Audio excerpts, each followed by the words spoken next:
जैसे ही हमास की ओर से लॉन्च किए गए क्रूज रॉकेट आसमान से नीचे गिरे, वैसे ही इजराइल की धरती थर्रा उठी। देखते ही देखते चारों तरफ धुआं फैल गया। इजराइल की ओर से इन दिनों गाजा पट्टी में किए जा रहे ताबड़तोड़ हमलों के जवाब में हमास भी लगातार बमबारी किए जा रहा है। कभी क्रूज मिसाइलों से हमला हो रहा है तो कभी बैलिस्टिक मिसाइलों के वार से इजराइल की धरती थर्रा जा रही है। इजराइल पर हमास के हमलों का वीडियो इन दिनों सोशल मीडिया पर छाया हुआ है। कई वीडियो में हमास के मिसाइल इजराइल पर गिरते नजर आ रहे हैं। जैसे ही हमास के मिसाइल्स की बरसात हुई, इजराइल में चारों तरफ चीख पुकार मच गई। जिस जगह पर मिसाइल गिरे वहां पर धुआं उठता हुआ नजर आया। कहा जा रहा है कि आतंकी संगठन हमास की ओर से लगातार किए जा रहे इन हमलों से इजराइल को बड़ा नुकसान हो रहा है। इजराइल से मिले हाईटेक वेपन्स के बाद हमास के हौसले बुलंद हैं।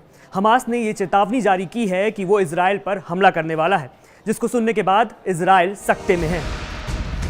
इजराइल के साथ लड़ाई में उलझा हमास अपनी ताकत बढ़ा रहा है। लड़ाई जारी रखने के लिए हमास ने गाजा पट्टी में भर्ती अभियान शुरू किया है।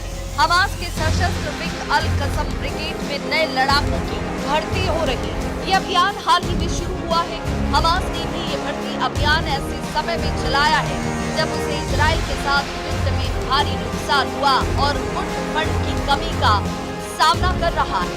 हमास ने संसाधनों की कमी को देखते हुए अपनी नीति में बदलाव किया है। हमास अब छापामार युद्ध की रणनीति पर ज्यादा ध्यान दे रहा है। ऐसा करते हुए हमास की कोशिश इजराइल के साथ लंबे समय तक लड़ाई के लिए लड़ाकों को तैयार करना है। कहा जा रहा है कि हमास की सशस्त्र विंग अल कसम ब्रिगेड 30,000 नए लड़ाकों की भर्ती कर रही है।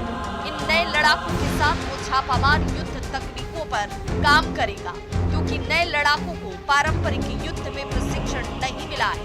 ऐसे में हमास को गाजा पर नए लड़ाकों के जरिए अपनी पकड़ बनाए रखने के लिए संघर्ष करना होगा। गाजा इस वक्त खून से लथपथ है। हमास और इजराइल के बीच सीज फायर एक बार फिर से खत्म हो चुकी है। सबसे ज्यादा इसका नुकसान इस वक्त गाजा के लोग उठा रहे हैं। फिलिस्तीनी गुट हमास 2007 से गाजा पट्टी को नियंत्रित कर रहा है। फिलिस्तीनी चुनाव जीतने और प्रतिद्वंदियों को हिंसक तरीके से हटाने के बाद हमास ने 2007 में गाजा पट्टी के एक हिस्से पर नियंत्रण कर लिया था। हमास ने अक्टूबर 2007 में इजराइल पर एक बड़ा हमला किया था। इस हमले के बाद इजराइल की सेना गाजा में बमबारी कर रही है। इस भयावह युद्ध से गाजा में बड़े स्तर पर तबाही हुई। गाजा में 18 मार्च को इजराइल और हमास के बीच युद्ध विराम टूटने के बाद एक बार फिर लड़ाई तेज हो चुकी है। मार्च में युद्ध विराम टूटने के बाद से गाजा में 1827 लोगों की मौत हुई और 4,828 घायल हुए। वहीं 7 अक्टूबर को युद्ध शुरू होने के बाद से अब तक गाजा में 51,201 लोगों की जान जा चुकी है। वहीं 1,16,869 लोग घायल हुए हैं। हमास की ओर से अचानक किए गए मिसाइल अटैक से इजराइल में चारों ओर तबाही मची हुई है। हर रोज जान माल का भारी नुकसान हो रहा है और ऐसे में इजराइल भी अब जवाबी हमले की तैयारी में है। अचानक तड़के हमलों की शुरुआत हुई। हमास के लड़कों ने इजरायली सेना के कब्जे वाले पूर्वी तफ्फाह इलाके में भारी बमबारी की। इससे इस इलाके में धुएं का गुबार छा गया। कई इमारतें जमींदोज हो गयी। कुछ दिन पहले भी हमास ने कई इलाकों पर हवाई हमले किए थे, जिसमें अब तक कई लोग मारे जा चुके हैं। इसमें कई मासूम बच्चे भी शामिल हैं। हमास और इजराइल के बीच मार्च में हुआ 2 महीने का संघर्ष विराम टूट चुका है। इसके बाद हमास पर बंधकों को रिहा न करने का इजराइल ने आरोप लगाया और वापस से हमास पर हमले तेज कर दिए। इन हमलों में गाजा की 80% आबादी अपने घरों से विस्थापित हो चुकी है। हजारों लोग टेंटों में रहने को मजबूर हैं। गाजा के स्वास्थ्य मंत्रालय ने कहा है कि अक्टूबर 2023 से लेकर अब तक गाजा में लगभग 50,000 से अधिक लोग हमले में मारे जा चुके हैं। इस लिस्ट में सबसे ज्यादा बच्चे और महिलाएं शामिल हैं। हमास की ओर से हो रहे एक के बाद एक हमलों से इजराइल में मरने वालों की तादाद लगातार बढ़ती ही जा रही है।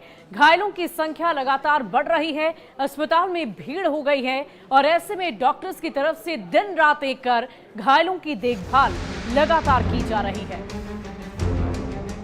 इजराइल ने हमास पर उनकी शर्तों को न मानने का इल्जाम लगाते हुए भारी बमबारी शुरू कर दी है, जिसमें पिछले 2 दिनों में सैकड़ों लोग मारे जा चुके हैं। मरने वालों में ज्यादातर महिलाएं और बच्चे हैं। इजराइल और हमास के बीच सीज़फायर की कोशिशें बार बार नाकाम हो रही है। इजराइल का कहना है कि हमास उसकी शर्तों को मानने को तैयार नहीं है, जिसके जवाब में उसने गाजा पर भारी बम वर्षा शुरू कर दी है। पिछले 2 दिनों में 42 से ज्यादा लोग इस हिंसा का शिकार बन चुके हैं, जिसमें ज्यादातर महिलाएं और बच्चे शामिल हैं। गाजा के अस्पताल लाशों और घायलों से भरे पड़े हैं और मानवीय संकट गहराता नजर आ रहा है। ये पूरा विवाद 7 अक्टूबर 2023 को इजरायली जमीन पर हुए हमास के हमले से जुड़ा हुआ है, जिसमें 1200 से ज्यादा लोग मारे गए थे। हमास के इस नरसंहार ने इजराइल को हिलाकर रख दिया और उसके जवाब में इजराइल ने गाजा पर अब तक की सबसे भीषण सैन्य कार्रवाई शुरू कर दी।